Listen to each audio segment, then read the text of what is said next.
throwing the tea in the harbor. Like the patriots of Boston Tea Party, your voice has stirred waters, shaken the system, and reminded us that true leadership means answering the call to serve and not to be served. Your work for justice, accountability, and the dignity of every citizen echoes the very spirit that the Boston birthplace of revolution and reform. Welcome to Boston, where history inspires action and the fight for justice never fades or goes out. Karibu to Boston. Thank you.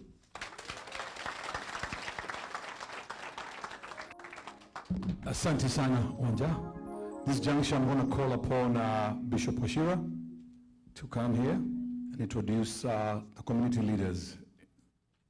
Karibu, Bishop.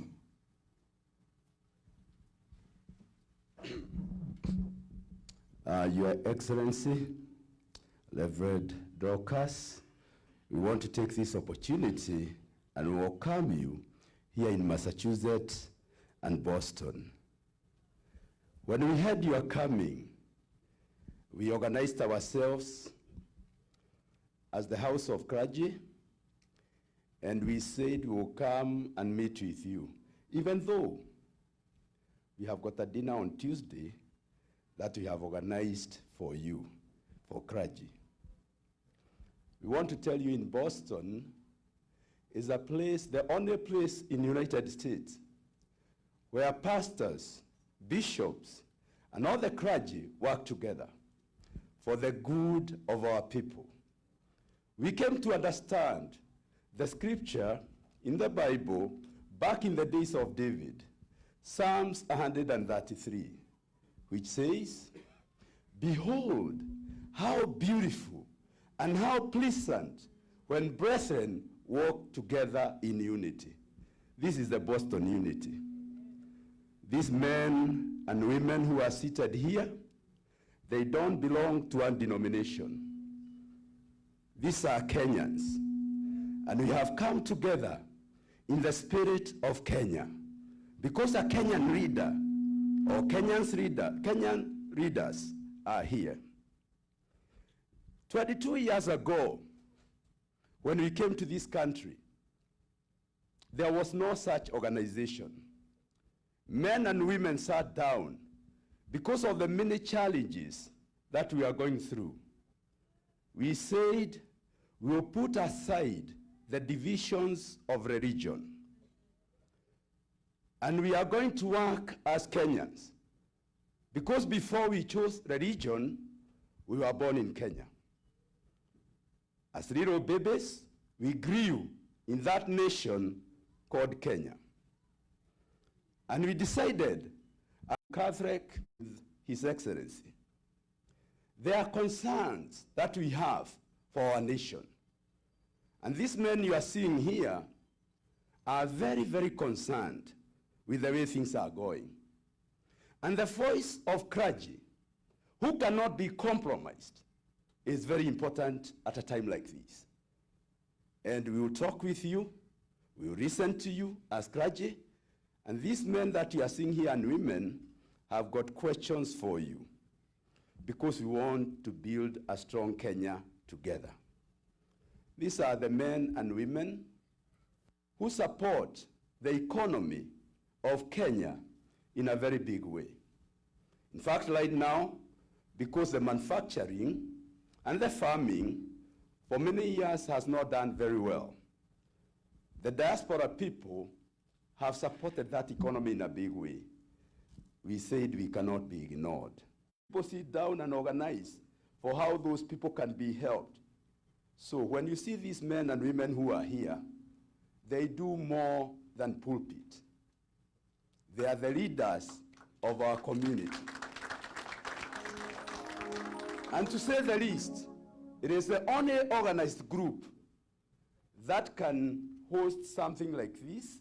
And when challenges come, because there are serious challenges, when we are in a foreign land like this, these are the people who answer to those calls. When there is domestic violence, which can really destroy families, these are the people who are called and they become judges to help. So they do a lot of good work. So clergy, please mention your name and your ministry for now. I'll start with our host. Praise God. Reverend Alice Dungu. This is well of worship, and this is where I minister. Thank you, and karibu. Dr. Bishop Joseph Wayaki. I'm one of the founders of Kenyan churches in Boston area, Massachusetts. I've been here for 29 years, and I serve at Community Christian Fellowship here in Lowell. Kwa jina langu ni Bishop Gershon, na nimekuja hapa juzi kwa sababu ya nimekuja kutembelea Bishop Karaja, na kwa hivyo tuko katika kanisa la PEFA.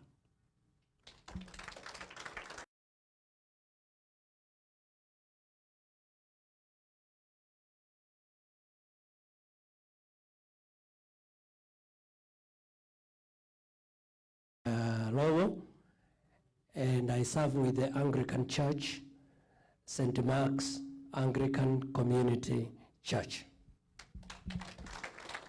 Praise the Lord. I'm Bishop Charles Karanja, a Fantas, and I serve with PEFA Church here in America and GIC.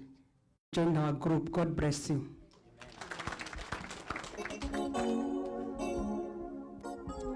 Your Excellency, that part of our clergy. We are more than this. We are about 100 in number. And we work together. But because in this nation, some people have to work, and people work different professions, that's why this afternoon there are some that are working, and we don't have them with us here. My name's Bishop Washira. I minister with Christ is the Answer Church. Thank you, Mr. Fu. Thank you very much, Bishop Washira. A round of applause, please, for our clergy. Your Excellency, the time has come for speaker sessions. I'm going to start with Mr. Ikanyi. With Ikanyi, you talk about community address. Welcome. Mr. Ikanyi has been here for a long time, Your Excellency. We have known him for a long time. Let's clap for Mr. Ikanyi, please. Thank you. Habari zenu? Murega? Okay, I want us to relax and stop wearing the faces of so seriousness. Okay, relax, we are home, so that our guest will also relax and feel welcome at a place. We are not mourning. Are we mourning? No, we are not mourning. We are just putting our heads together and see what we can do to bring change that will benefit ourselves and people in Kenya, isn't it? So relax, okay? I may not be able to crack jokes to cheer you up, but relax, okay? Don't get so serious.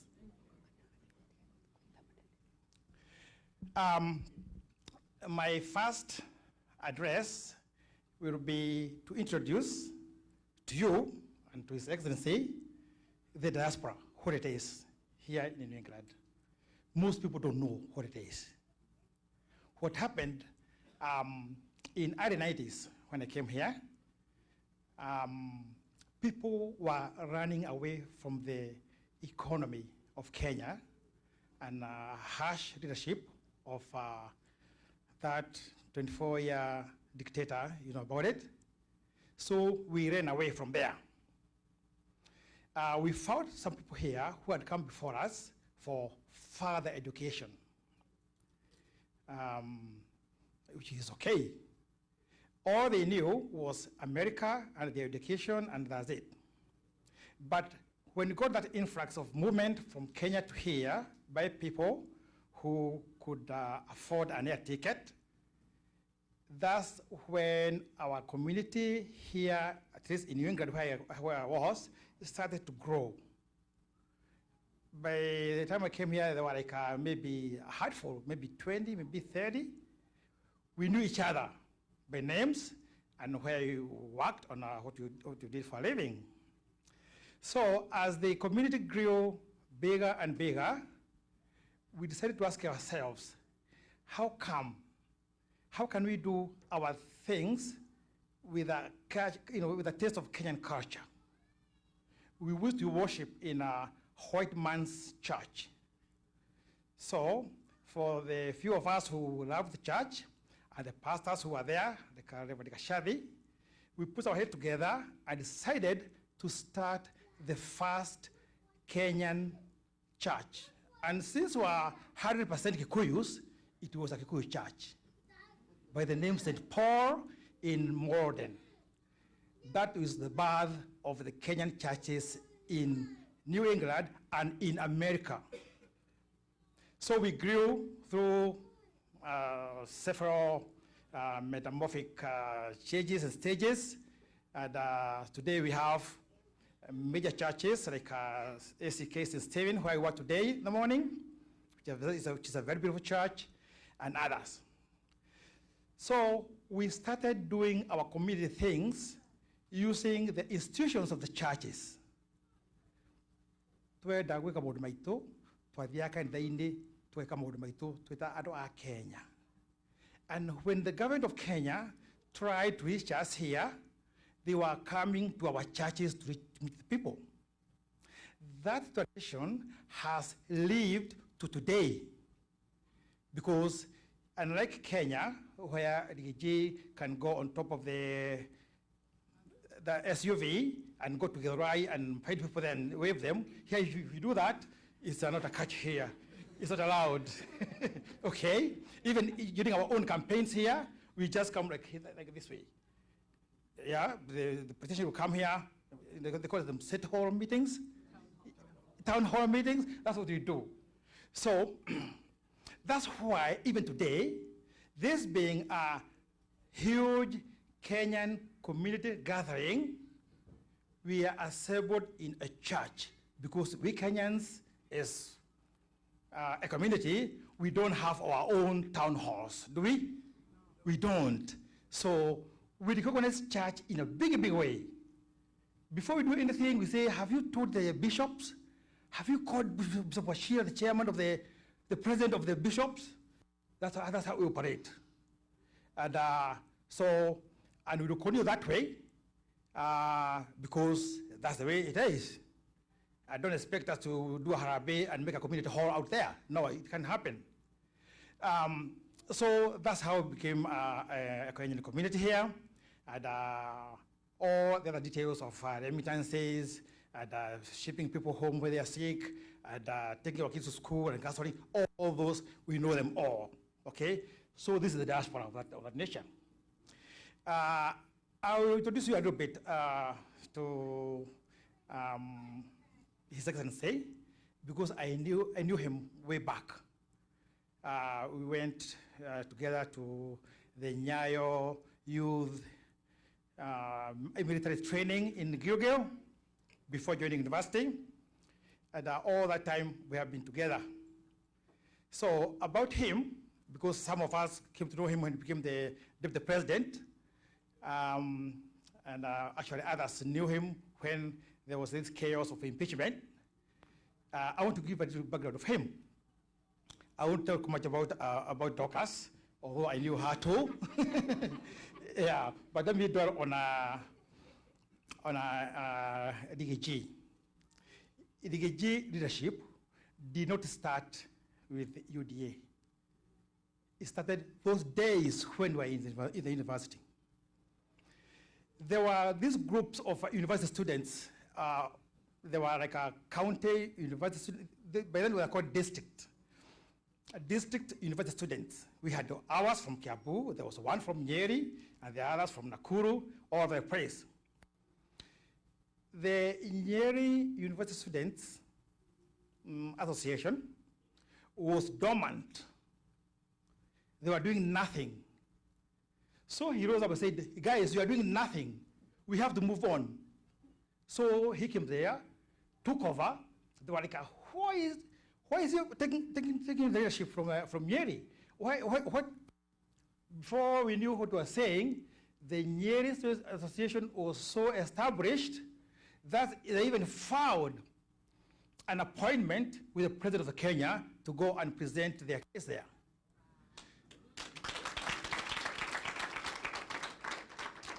So, because we are friends, he invited me to go with them. I told him, tell him, even the Kiambu people, they are here. And surely he did that.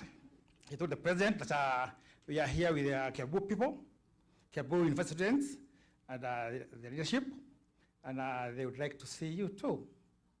And we are given an appointment of July 1st, 1977. If you, yeah, 1997. 87, I'm getting old. I'm over 60, excuse me. So we are given that, I was given that appointment by Nyayo through Rigathi. So I took my students there, from Kenyatta, from all those people who are in the university then, they all know me. At one point, we had 5 MPs from Kiambu who were under me in the university, but when they got the position of MP, I was here, so I didn't get a chance to go to Kiambu, and it's okay, I understood, okay? Then after the university, I talked with Rigathi and other people who are my friends. I told them, guys, don't go to Buruburu as young graduates. Let's go to Mushada and Banana. They have developed self-contained houses which are comfortable to you. They're not very comfortable, but they're good. From there, when you grow horns, you can fly over and go to Ruda, Karen, wherever you want to be. But before you spend so much money in Nairobi, come to Banana and Mushada. And I brought over 100 graduates from Nairobi University to come to Banana area. One of them was him, with the doggers. So my mother's house was here, and his house is there, where I put him. This is even today. And I'm planning to buy it and make it a museum. To be remembered, because how did I know that he will ever rise to be even an MP then, or a deputy president? And now the signs are, the way, if you are this much today, next time you go to the next level, isn't it? You don't go downwards. Okay, so that's the thing. So to wind up, over time, our people have developed different talents, different areas, and here we are today. We have MCAs like Duo, we have engineers here, we have computer people like Mugo, Francis, we have all kinds of people represented here, healthcare and everything else. That's okay. Already, we know what we are doing here for work. We are trying to go to the next level, and we don't need any advice on that anyway, but we are just reporting, okay? Let us continue doing what we are doing and helping our people back home, and the change will come. So the connection between us and the government of Kenya has been dwindling like this because of the poor representation in the government. I don't blame the government of Kenya for that, because we don't participate when they are making the government. We are waiting when they have done all the groundwork, when they have formed the government, then we come there and say, oh, we are diaspora, give us ambassador, give us PS, give us, and you didn't participate, okay? So according to his message today, I want us to put our brains together, our heads together, and see how we can support this mission of changing Kenya so that we can be heard when we get the position of the managing the government. Does it make sense? For this thing to happen, a few people have put their heads together. Yekonyo, Wangobe, our leaders, they're there. They're behind there. Nobody knows about it, okay? They put their heads together to put the details. Let us meet well of worship, call well of worship, discuss with them modalities. Let us go, oh, let's have a barbecue in Webster. Okay, Koroshege, and they arranged that. Luckily, the group that managed the cookout yesterday from Banana, and I'm a member of it. So I'm also proud of that, because even if I didn't sit in the committee, I knew in my head that the modalities they are doing, I have approved. So that's the way it is. So we put the pieces together, and then we make one whole thing called success. Okay? I don't wish to speak and speak and speak. I wish to stop there, and we work together, okay? Thank you.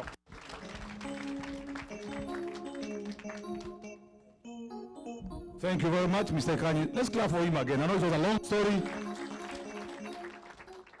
Your Excellency, sir. Watu wamekuja kwa sababu wanakupenda, wanataka kusikia. The time has come. Can we all rise up, please? Welcome His Excellency, the second Deputy President of the Republic of Kenya, for an address. Karibu sana.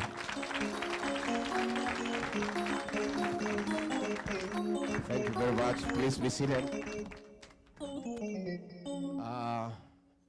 Our bishops, the House of Clergy, the organizing committee led by Gikonyo, and all the great people from home.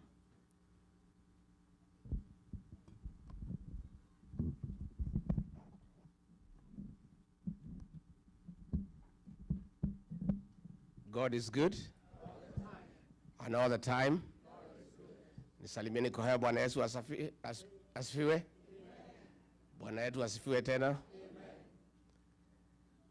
Kenya, hi. Hi, cousins. Cousins, hi. Hi, bros. Hi, sis. Hi, mashemeji. Hi, Boston. Thank you very much. Our bishops, we are very delighted. And the Kenyan people who are here, we feel very honored that you took time from your very busy schedule and engagements to come and meet us. We are really honored and feel very privileged. We don't take it for granted. We know how busy you are. And the fact that you have taken time to come and have an engagement with us, we feel very honored and very delighted. Since I arrived in the States last week, I started in Seattle, now I'm here. I want to tell you, in my whole life, I've never felt this pampered and spoiled. Watu wananichuka kama mtoto. Ingia hii gari, tunaenda pahali ni 7 minutes, hata sijui ni wapi. Naambiwa tumefika, shuka. Huyu anaitwa fulani. Saa ya kukula imefika. Unataka kulala saa ngapi?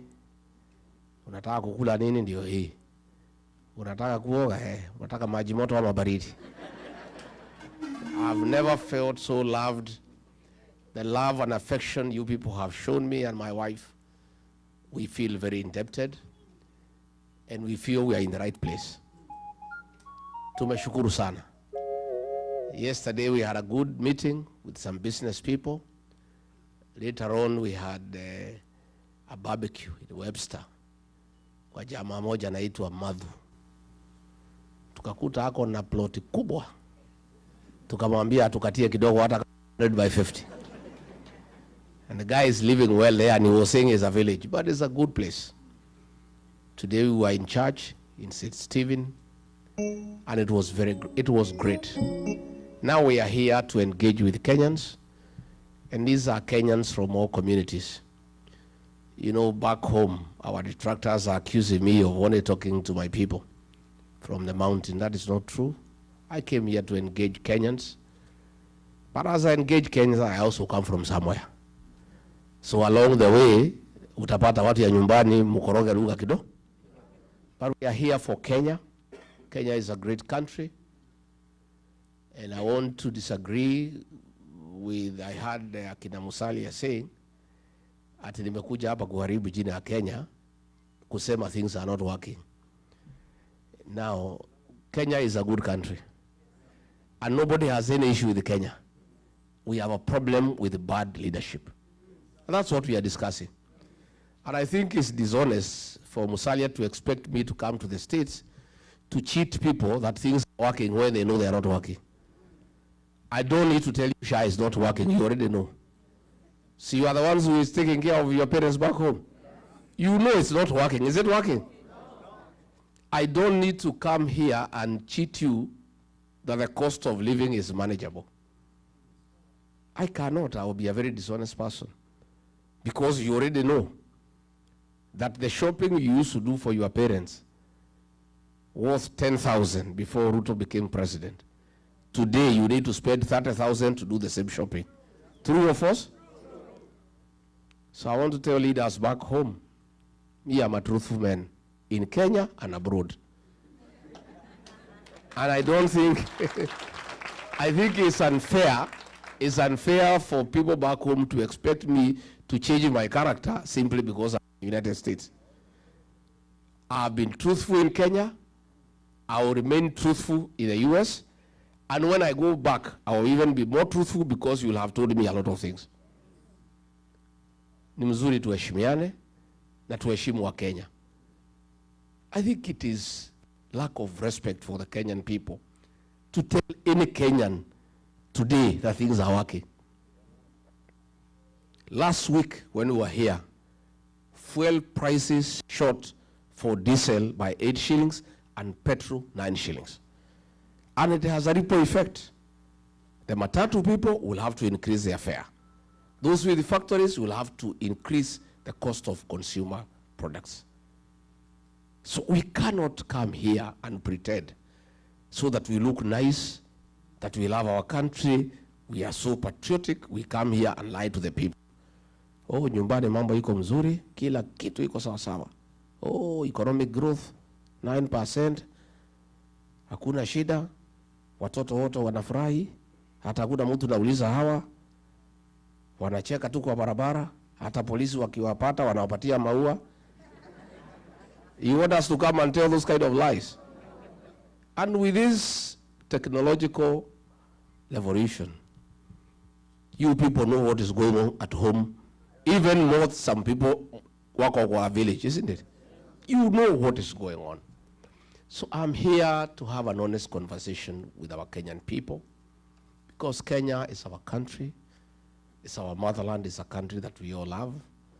And much as you are here to look for opportunities, you have a lot of interest back home. Your parents are there, your relatives are there, that's where you are born. And if things go the way you would want, that is where you would like to retire. Isn't it? So you are very serious stakeholders in the welfare of our country. In the 1970s, coffee was #1 foreign exchange earner for our country.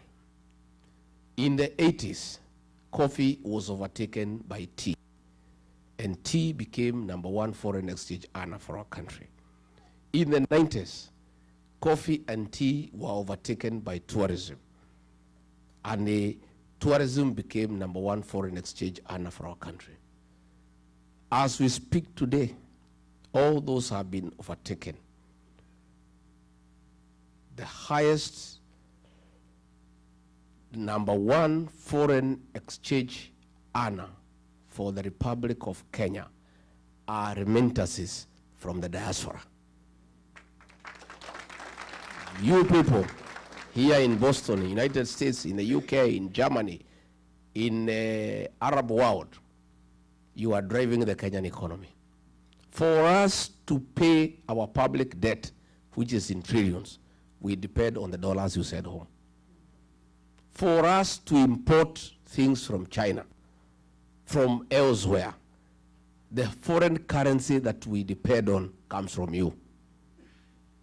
For us to pay the ambassador here in Washington, and the staff at the Kenyan embassy in Washington, D.C., those dollars come from you. You are a very serious partner of our economic development as a country. Where I come from, we rear some dairy cows.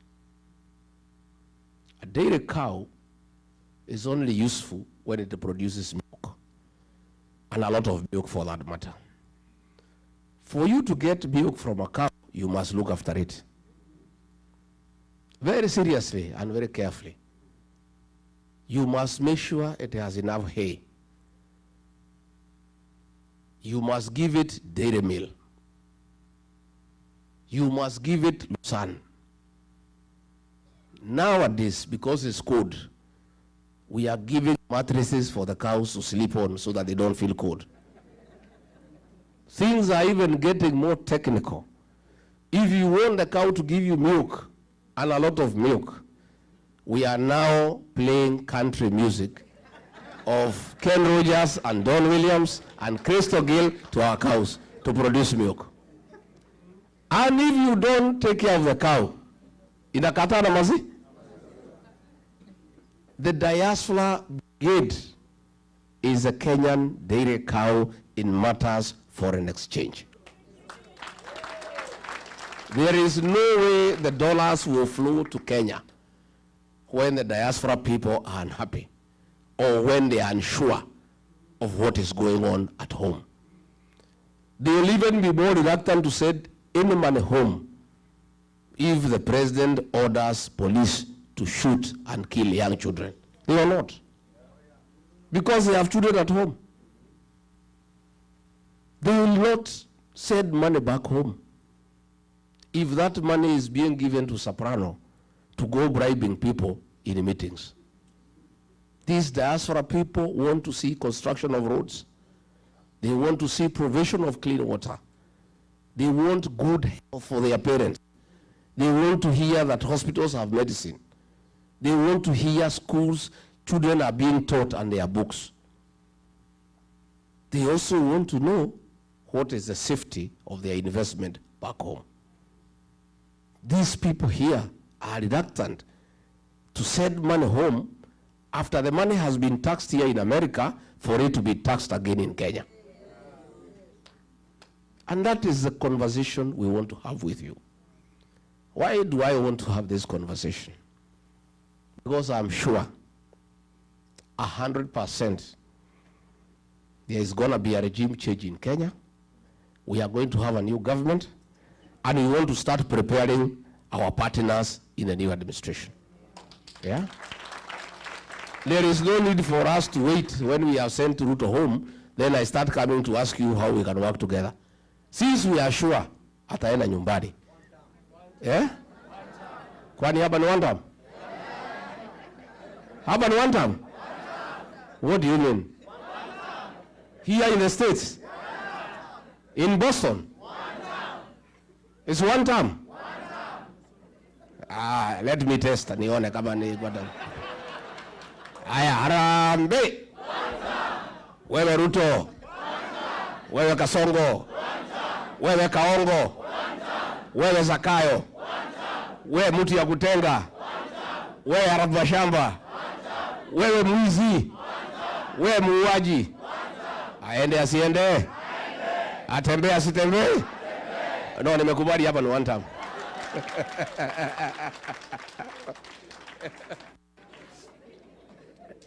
I want us to have a conversation. We want to create an enabling environment back home for you to feel confident to repatriate your profits and invest at home. We want you to come and build houses without paying bribes for your building plans to be approved. We want to have a discussion how you can invest your dollars back home at an interest rate higher than what you are getting here in America. And I want to be very candid. It is foolish, indeed irresponsible, not to engage the diaspora people on how they can bring their dollars back home. The dollars from the diaspora are enough to drive our economy. We can borrow from diaspora, we don't have to borrow from China. We don't have to borrow from the World Bank and IMF. These people in this room and elsewhere across the world have sufficient resources that can drive our economy.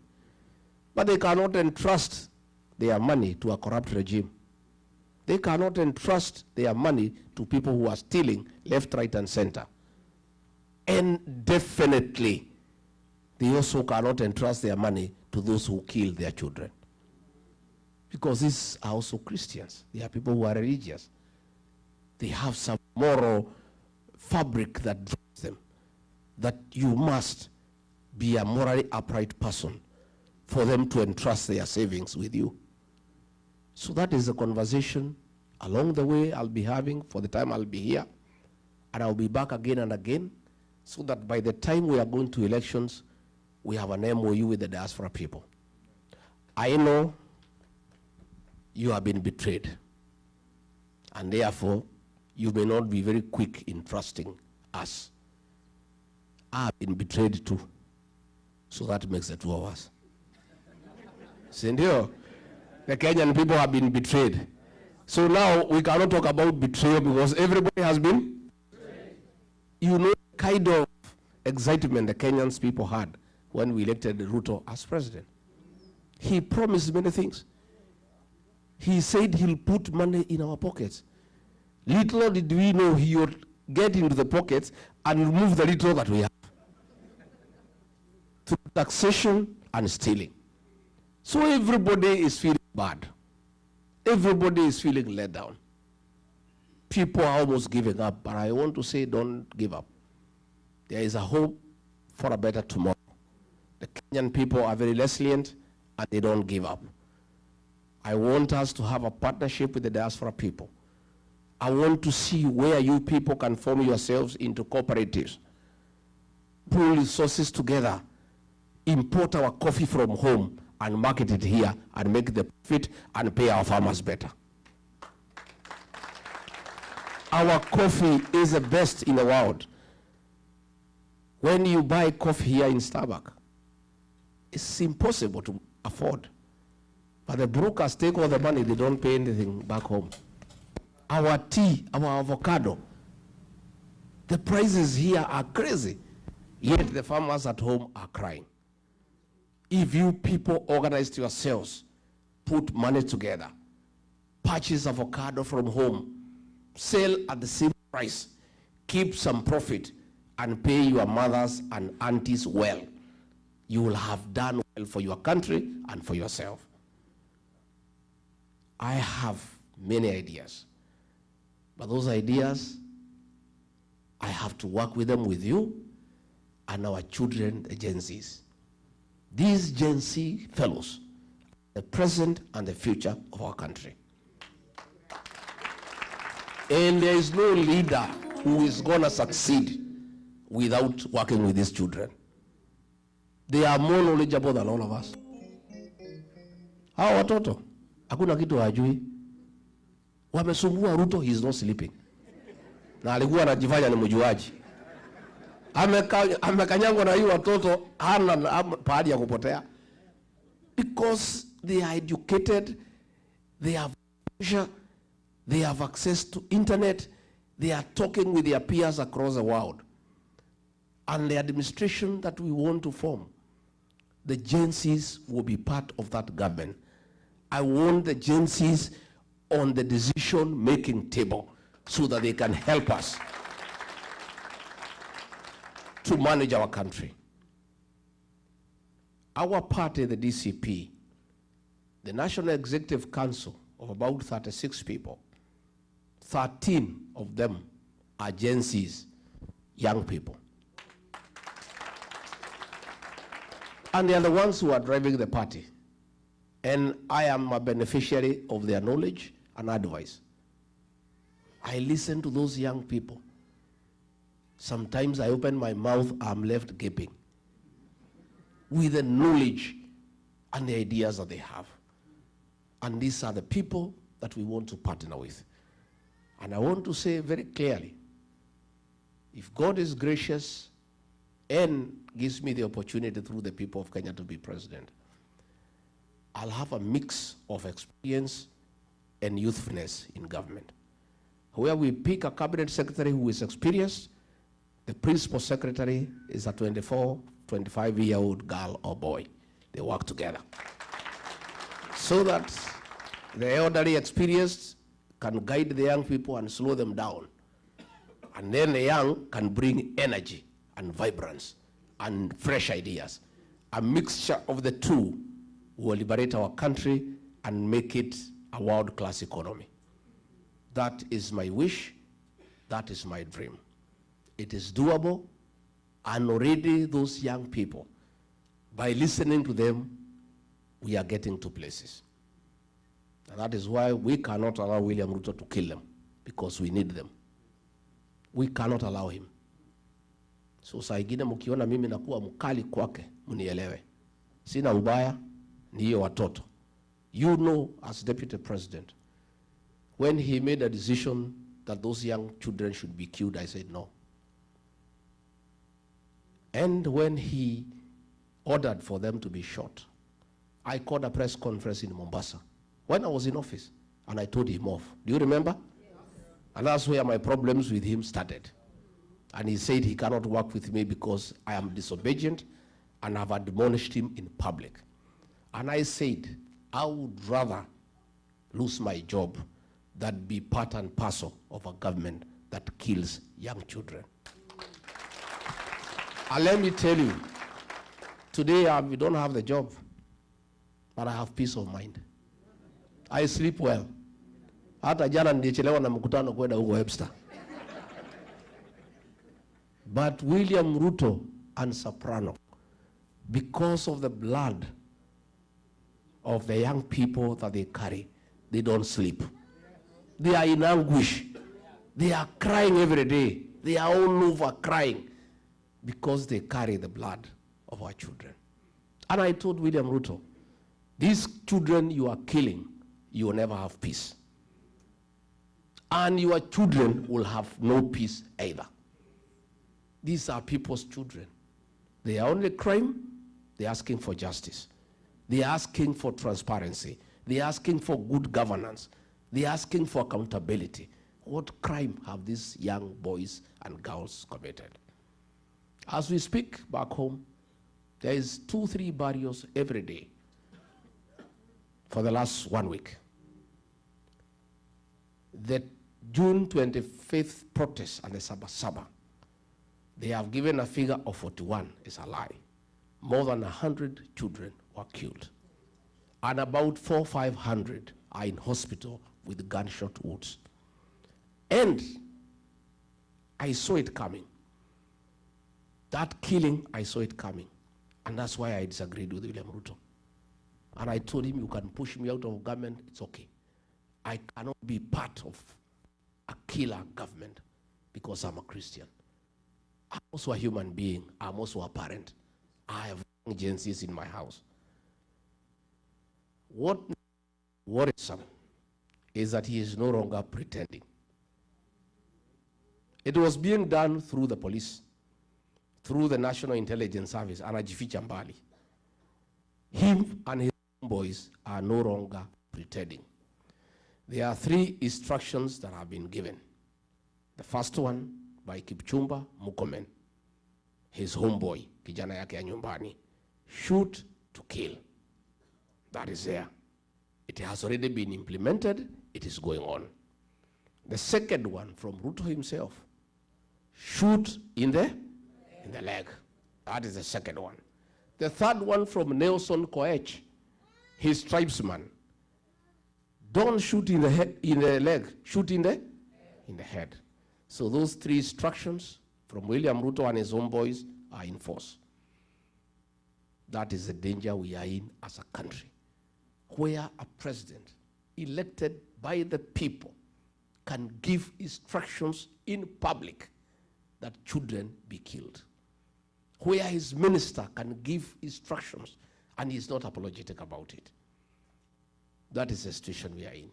And let nobody tell you that the people who have a problem with that kind of behavior are the Kikuyus. No, it's Kenyans, all of them, including his own tribesmen. Who go in Kericho, Bomet, the Kipsigis are crying. Who go in Baringo, the Tugans are crying. Everybody is up in arms. And it's a Kenyan problem all of us must fix. So before I can ask you to bring your investment home, please let us work together and first fix the governance. And there are no two ways about it. One term. One term. And I want to, when I'm here, to tell William Ruto and his boys, I've seen they are all over the country castigating me because of one term. One term has nothing to do with Rigathi. It's a decision and the mood of the Kenyan nation. All Rigathi did was to look for an appropriate slogan to describe the way the people of Kenya are feeling. Rigathi is just creative, isn't it? Yeah. Rigathi, being a student of literature, he studied the mood of the country, what people have decided, and summarized it in one word, one term. But it's not me. I am here. In the US, one term is still going on. So they are abusing me. He has unleashed Musalia, abusing me. Wetangula, Ichung'wa, Cheriot, Mwenyewe, kila mtu wananitukana. Even yesterday, they were abusing Mama Boys. They have sunk so low. Now they're even fighting women, fighting children. When you fight a government, fights children and women. See, you are ni bure serikali. And Ruto was saying that Kenya is not a failed state. But if you have a government fighting children and women, so that is a failed state. So I want them to know this one term has nothing to do with Rigathi. It's a decision made by the people of Kenya. And I'm happy. I have found that the Kenyans in the US are of the same opinion. Because you guys talk to people at home every day. And you guys are even feeling the effects of governance much more than people at home. Because you people support families. You have a lot of transactions at home. So even as you work here in the States, you are feeling the impact of bad governance when you are here. So, my brothers and sisters, my cousins, let's fix this together. Mimi nataka munisaidie. You may not know, but you have a lot of influence back home. Hiyo kitu munatuma na M-Pesa, hiyo titi. Iko na ushawishi kubwa sana. The families you take care of, the people that you support, listen to you. Talk to them. Tell them it's one term. Hata wakichukua pesa ya huyo jamaa ni one term. Najua siku moja alikuwa anakuja huko mlimani na pesa mingi sana. He had 1 billion, nikaibiwa siri na mtu wa Central Bank. Ilikuwa anatolewa na magunia. Kaambiwa pesa imetolewa ya kwenda mlimani, 1 billion Kenya shillings. Sasa nikauliza hii pesa si nipange vile watu yangu watafaidika. So nikawachanua. Kaambia nyinyi watu ya mlima, msionesha hii jamaa hasira. Lakini kwenda mkutano yake lazima alipe. Attending a meeting, it is 2,000. And you must be given before you go for the meeting. If you are in the meeting, na anataka upige makofi, uongezwe 1,000. Na kama anataka ucheke umuoneshe meno, aongeze 1,000. So kila mtu 1,000 ngapi? Watu walikula pesa huko, lakini kaambia hii pesa, mjue iko na damu ya Gen Z. Please don't take it home. Usichanganye na ile yako, ama kupeleka mtoto shule, ataanguka mtihani. Hii pesa mkule hapo kwa ploti hapo. Na kama uko na deni ya Shylock watu walikula nyama, wakafanya shopping nini, akanyolewa 1 billion. Akifika Nairobi, akasikia mambo ni one term.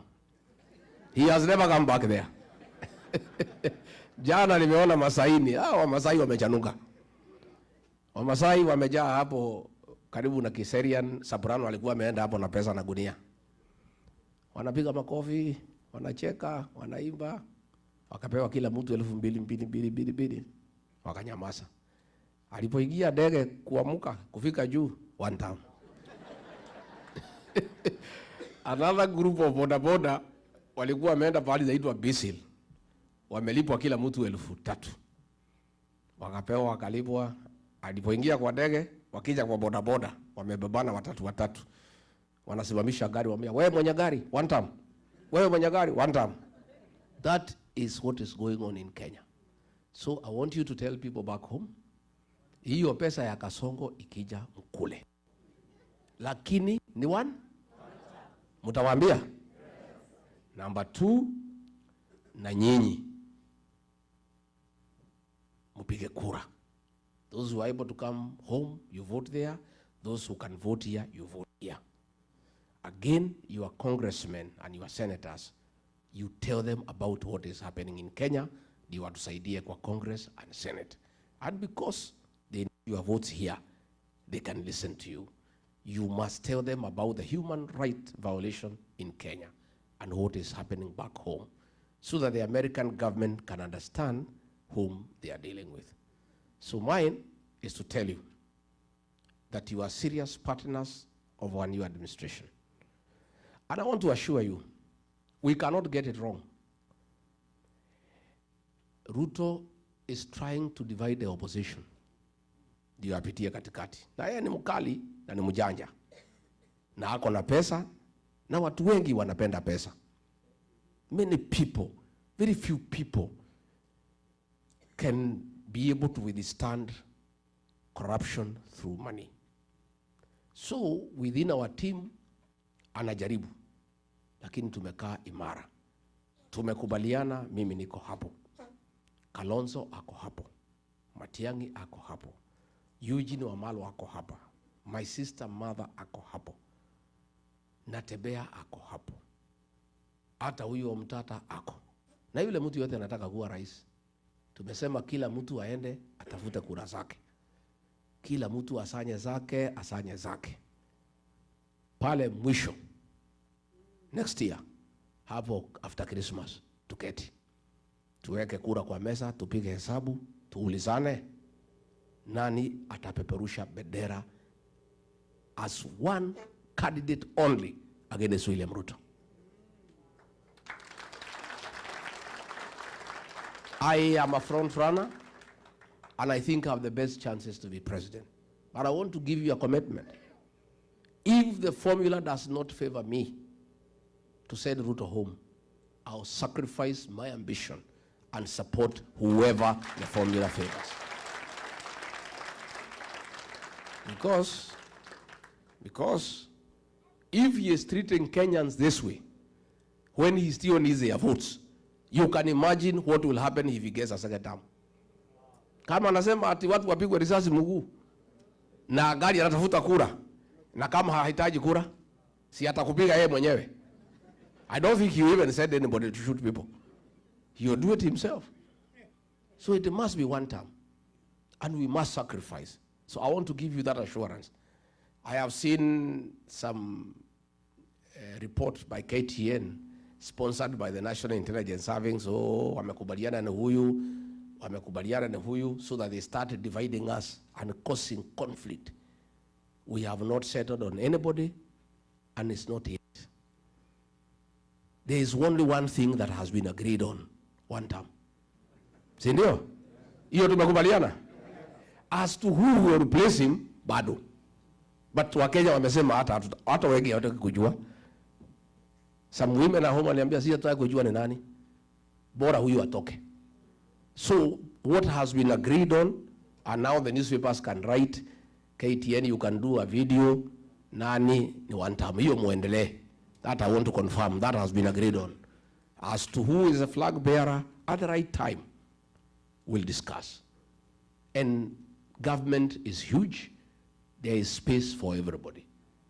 And we'll agree who takes what position, provided we come up with a formula to create good governance and get rid of corruption, get rid of killing, get rid of abductions. That we must do. Tumekubaliana watu wetu? Finally, because nimeona akiwa pale kanisani ameongea, wacha nimjibu. Nimjibu si mjibu? William Ruto, I have seen when you were in Machakos, you have said that the opposition have no policy, have no sera, and you need to know how they will improve on your policies and your programs. Mr. President, it is not possible to improve most of your programs.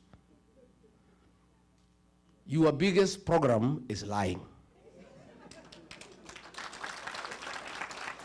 We obviously cannot improve on it. We want to bring a new government to put an end to lying. Mr. President, your legacy is abduction. How can we improve on abduction? We shall bring an end to abductions. Mr. President, your other big legacy is killing young children. How can you challenge us to improve on killing young children? We shall stop it and never allow it. William Ruto, you have done so well in corruption.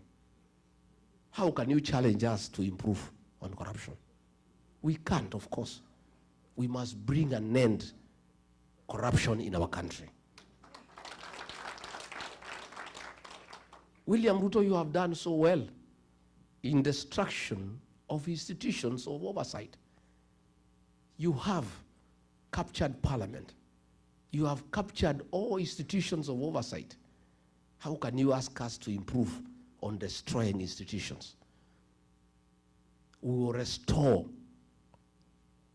institutions so that they can provide oversight. Parliament will be independent. Judiciary will be independent. All other organizations of oversight will be enhanced and funded. Of course, it is mannerless for you to ask us to improve on raiding the payslip. You have raided the payslip. How can we improve on that? We must free the payslip and restore the dignity of the payslip and the payslip holder so that the middle class can create employment. I have seen you say that we need to improve on your policies. All roads, Mau Mau roads, all tarmac roads started by Uhuru Kenyatta have stalled. How do we improve on stalling them further? We must revive all those projects.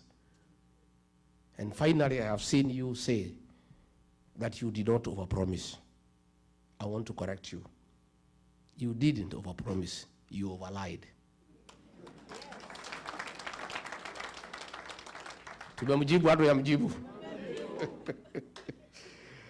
And finally, because mimi nataka muniulize maswali, si ndio? Si ndio? I just wanted to tell you that we are okay. By the way, we are okay. We are suffering, yes. The English say, the darkest hour is just before dawn. It's very dark now. It's pitch dark. We are almost there. Light is almost coming. All these killings will come to an end. All these abductions will come to an end. All this corruption will come to an end. Na huyu jamaa tumemsukuma kwa kona, isipokuwa hawezi kubali, analia kama panya imeshikwa na mtego. Leo Nakuru, our team was there, Nakuru County, for DCP. And they don't attack other parties, because most of the parties are sponsored by William Ruto. DCP is the only party that he knows. One, he cannot compromise, he cannot bias, and he cannot intimidate us. So walikuwa naenda subuki ya kanisa, wakitaka kwenda mikutano, wakafurushwa na polisi. I have talked to the police in Nakuru, and they are crying. They are saying, the husband of Governor Susan Kehika, called Samburu, is the one who is giving instructions to police. I asked police, as who? No, he has said the wife is in charge of the county government, and him, he is in charge of the national government in Nakuru. How so? He says, tells the police, I am the business partner of William Ruto. All the meters that are sold to Kenya Power, I am the one who imports them on behalf of William Ruto and shares profit with him. All the fertilizer that is bought in the country, I'm the one who imports and we share the profit. All the rice that is imported duty-free and sugar, I import on behalf of William Ruto. I'm the one who funds his politics and his life. So my word here in Nakuru is final. And if you don't do it, you will be on transfer tomorrow. So the police went there. They are so shaken, yet they know it is illegal to stop the meeting. So wakiwa hapo wakamwambia Medho, si tuko tu kazi, wacha tujifanya tupatia gas kidogo kidogo, lakini tutatupa different direction. Kwa sababu hata nyinyi hiyo maneno mnasema sisi tuko ndani ya hiyo maneno. The police told them, we are also part of, we are suffering. This man is nobody in Kenya. He's not a government official. The fact that he does business with the President William Ruto, he is lording over everybody in Nakuru, threatening us, saying he is the president of Nakuru. So William Ruto, I want to ask you, why don't you do business with Samburu, muendelea biashara? But you cannot make him in charge of police operations in Nakuru or else we are in the country. You know, hata kama anakutengenezea faida, si wewe mwenyewe utafute mtu mwingine akuambia polisi vile watafanya, instead of him intimidating people in that Nakuru. Na sisi tumesema, fine. Since we cannot work on that guy because there's nothing we can do, I have told my people and the people of Nakuru to punish him, his wife, one time. Huyu Susan Kihika, I have already told the people of Nakuru, for what Boro is doing, akitumia jina ya Ruto kuangaisha watu ya Nakuru, to punish him, bibi yake, Susan Kihika akuwe, akitaka kuhamia Sogoi, wakae huko na Ruto, waendelee. So mimi nimeshukuru sana, and I really wanted to assure you, not to be worried. We have got a good plan. And they had tried to isolate the people of the mountain and coin 41 versus 1, lakini Kenya wamekataa. Mimi nimetafuta makuzo, mashemeji, mabros, masiste. We are one big team. Hii mtu tutakimbiza yeye kama baisikeli ya kuibiwa. 7+1 by saa 2. And Gen Zs will help us to protect our vote, to make sure they are in every polling station. So the church, I want to thank you. Ikanyi huyu alikuwa ametutafutia nyumba hapo Kivutu. Amesema vizuri sana that your activities are around the churches. I want to thank the Church of Christ for what you are doing for our community here abroad. And you people, Kenyan people, please stay together. Love one another. Support each other. Because you are in foreign land. Nyinyi lazima muchungane. Buffaloes don't move together in a herd because they love one another. It's the danger of walking alone. If you look at the wild mist migration at the Mara, his wild Kitembea. When the lions try to attack them, they are able to fight them off. But along the way, one of the beasts gets injured and is unable to walk faster. And the others walk and leave it behind. Within 5 minutes, imechukuliwa, imekuwa nyama. Never walk alone. Please stay together as the people of Kenya. Take care of each other. Tafuteni makazi na mashemeji. Si ndio? Na kazi ni anybody anataka William Ruto akuwe wandamu. That is the definition of cousin. Makuzo mko? Hi kuzo. Hi kuzo. Please, we are communities. And I've told you, even the Kalenjin, they are crying as much as everybody else is crying. Because the cost of fuel, there is no one that is cheaper for the Kalenjin. It's the same cost. Kila jamii inalalamika because of bad governance. So we need to work on our country together. But with the leadership of Gikonyo, mukubaliane yale maneno mnataka tufanye na nyinyi diaspora. Na mimi, I want to promise, hii Los Angeles consulate, hiyo, tukipata serikali, tutapatia mtu ya diaspora, achunge mambo yenu hapo. Hiyo Washington DC hapo embassy, mutajaa huko. Because you are the one who understands what needs to be done here in the States. You understand the challenges of Kenyans here. You know the business opportunities. You know how we can grow trade between us and the Americans. Because you have been around for a long time. And you understand these Americans. So you are the best people to advise our government on how we can sell our products here. How do we bring our tea here? How do we bring our coffee? Nijaribu kumwambia William Ruto, wacha tuweke hiyo watu ya diaspora kwa embassy. Sasa hapana, acha na hiyo watu. Hiyo watu wacha wangaike huko. You know? Ameenda ametafuta mtu ya kwao, ameleta hapa Washington. Tangu akuje amekutana tu na jamii yake, he has not met Kenyans. He has not bothered to find out what is happening among the Kenyan people here. So I want to make a promise that we'll agree that our missions abroad, the diaspora brigade, you have learned people, experienced people to run those embassies and run them efficiently for the benefit of Kenyans, for the benefit of our country, and for improvement of trade and good relations with the people of America. Si ndio? Sasa mutakuja kutembea Wamonyoro? Mutakuja lini? Mutakuja Disemba? Mutakuja? Kujeni Wamonyoro nichijie nyinyi. Najua sasa hapa jana nimeambiwa na huyu driver alinibeba ile buzi tulikula pale, ati akaniambia hapa buzi moja ni $400. Karibu nisimamisha gari nitoke niende niingilie hiyo biashara. $400. Wow. So mimi Mungu akinisaidia tupata hii serikali tuendeshe kidogo, alafu tustaafu. Munitafutie shamba hapa. Niweke mbuzi nikuwe nikiuza $400. Because I think, and you know, I've met many people here, and you people look happy. Yeah? You look happy. You know, why do we work hard? What is the ultimate goal of working hard? Is it not happiness? It's the ultimate. Everybody wants to be happy.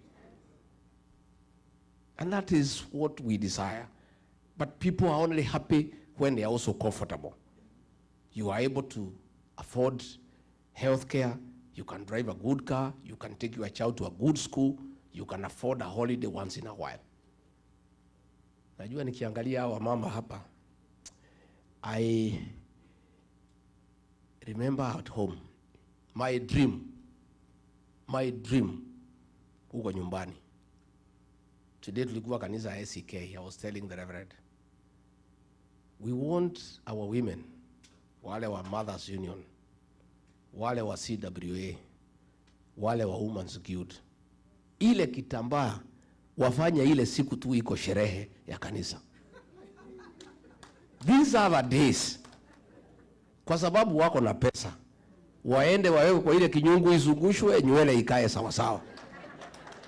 Because you know, our women are our flowers.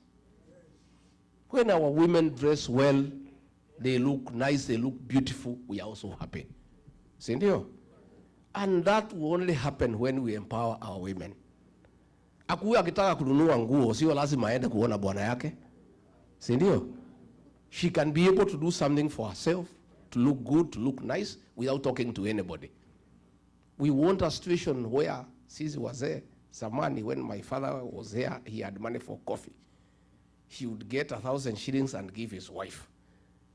Because he loves her, without telling her what to do with the money. Today, ukipatiwa hata 500, inapangiwa mpaka change. Because 500 hiyo ndio iko kwa hiyo bo. Na ile shida mingi iko kwa boma mingi huko nyumbani ni hiyo 500. Wakigombania juu. So the minute we fix our economy, we fix our businesses, our women have money, our men have money, our young people have money, everybody has some little money, even there will be a lot of love and affection within families. And you know also many challenges kwa manyumba pia ni mambo ya pesa. Najua mtaki kusema lakini ni ukweli. Hata mimi zamani tulikuwa tunahangaika na huyu Dorcas, tulikuwa tunalimana juu ya pesa. Lakini sasa hatuwezi subuana. Sasa yeye hana mahitaji mingi, yeye ni reverend. 2,000-3,000 inatosha nywele. Sasa hatuwezi subuana sana. Lakini zamani tulikuwa tunangangana tukiwa young. We were quarreling over scarce resources. Unaona hiyo boma iko tension. Because ile pesa imekuja ni kidogo na kila mtu anaipangi. So we must work hard. And you people here in America, I want to congratulate you for working hard. And please continue. And I've been told you are respected here as people who work hard. Hata kupata kibarua ukiwa Mkenya inakuwa ni rahisi. Si ndio? Please continue with the spirit of hard work. Hard work pays. And that is why our country is respected. So if we can fix our governance back at home, tufukuze hii wauaji na hii wezi. We fix the economy, everybody is happy. When you retire mkija nyumbani, mnakuja tu mnakaa huko kusoma magazeti, kuenda massage, kuenda sauna, mnakula mali yenu polepole. Hata mumeumia hapa kwa kazi mingi sana, si ndio? Si kazi hapa ni mingi. So I would like us to make a country where when you retire, hata wewe utafurahia retirement yako. You know, that is the kind of country that we want to create. And in that we'll work together. Mimi nimeshukuru sana. Kama nimebo nyinyi poleni. Na mimi sasa niko hapa wiki kadhaa, alafu nirudi kule. Watu tayari wananiuliza, sababu hii jamaa lazima. Hiyo mtu si rahisi. Lazima iko kibarua, si ndio?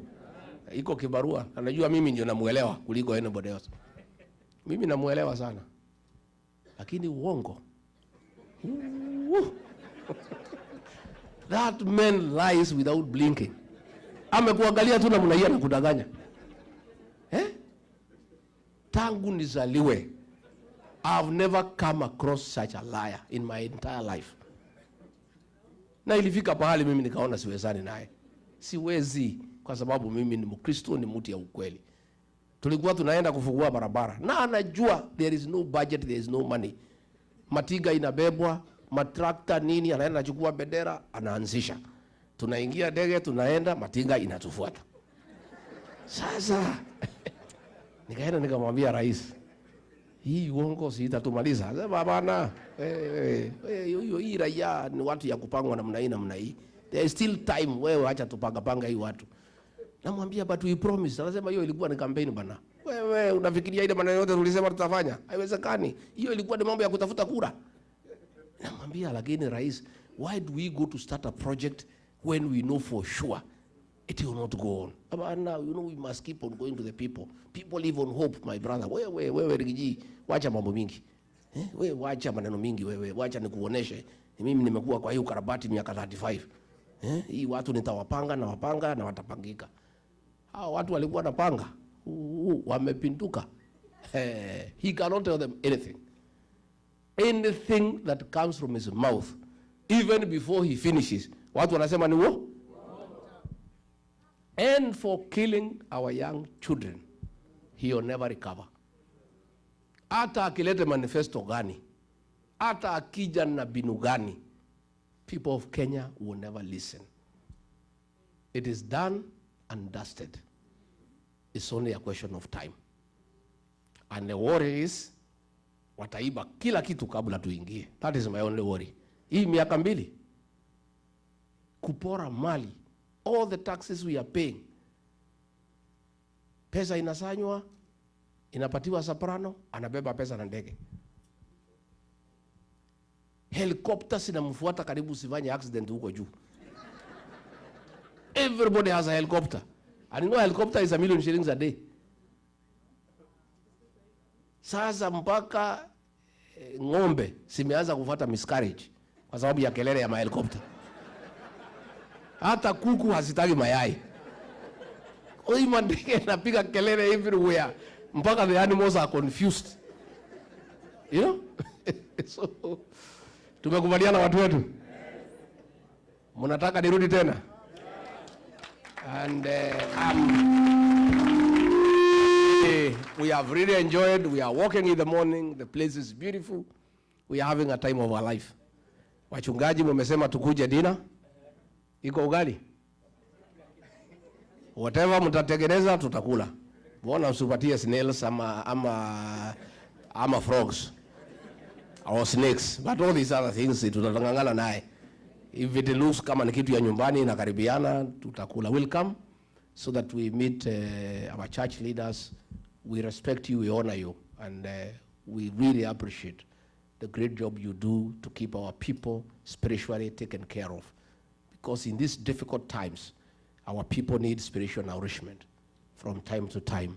We really value our church leaders for the work you do when we are bereaved, when people are going through struggle. We also know the way you said, you are also like judges. You solve domestic issues without asking for payment. Hata mkitaka kulipisha hakuna shida. Sababu hii shida ya nyumbani inakuwaga mingi. Sasa kwangu ikitokea sijui itafanya nini kwa sababu wangu tayari ni reverend. Sasa unless we hit a bishop. Lakini kwangu hawezi tokea shida sasa. Sababu kila mtu wako busy. Mimi niko kwa mambo ya one time. Sasa tutakosania na huyu mama nini? Kila mtu yeye anaomba, ananiombea, anaombea nchi, anachunga boy child, mambo ya drugs. And I can tell you, as deputy president with my wife, we had done work on alcoholism and dealt with it conclusively. Our young men had gone back home and started having families. The minute we left office, the illicit brews are back, our boys are back in the trenches. It's so sad because it's something that we had done successfully and we had saved an entire generation. But I'm not worried because there is a God of a second chance. We'll even do it much more with a good program, with a good budget to make sure that we deal with drug addiction and alcoholism. And I've been told you have a similar challenge here. Quite big, isn't it? So that is something, Reverend Dorcas, you have to start thinking through. As we come to government, how do we work with our embassies, with our diaspora organizations to help the people out of our country on issues to do with addiction, drug addiction and alcohol abuse. It's something we cannot run away from. You know, people like running away and assuming it's not happening. And I think that's what I and Dorcas did. We owned it and we said we have a national problem. And many people, very senior people, started coming to us to say, yes, I was hiding because of the stigma. I didn't want to know my child is in drugs. I didn't want people to know that I have a problem with alcohol. But now that you are talking about it, let's discuss it. So even as we agree on the diaspora interventions, I think the social challenges facing our communities here is something as a new administration we must take into account and find out how we can work together ndio tusaidie hawa watoto wetu. Mungu awabariki.